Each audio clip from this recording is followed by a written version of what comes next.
میں تو اس چیز کو بدتمیزی سمجھتا ہوں کہ ڈیکورم میں آپ بیٹھے ہوئے ہیں تو آپ کھڑے ہو کر وہاں سوال کریں،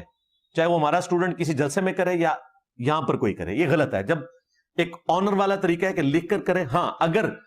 عالم دین خود اجازت دے دے پھر آپ کریں۔ یہاں مرزا واضح طور پر کہہ رہا ہے کہ مجمع میں کھڑے ہو کر سوال کرنا بغیر اجازت کے یہ بدتمیزی ہے، جبکہ یہی بدتمیزی مرزے نے خود دوسری ویڈیو میں سکھائی ہے، اور وہ بھی عام مجمع میں نہیں، عام جلسے میں نہیں، بلکہ جمعے کے خطبے میں۔ ہر مسجد میں ایک دو نمازی ان سے پوچھے،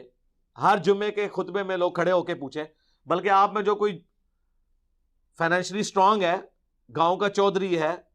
تھوڑا اثر و رسوخ والا ہے، تو جمعے کے خطبے میں کھڑے ہو۔ یہاں مرزا کہہ رہا ہے کہ جو اثر و رسوخ والا آدمی ہے وہ جمعے کے خطبے میں کھڑے ہو کر سوال کرے، یعنی عام جلسے میں جو کام بدتمیزی ہے، جمعے کے خطبے میں وہ کام کتنی بڑی بدتمیزی ہوگی، اور یہی بدتمیزی مرزا سکھا رہا ہے۔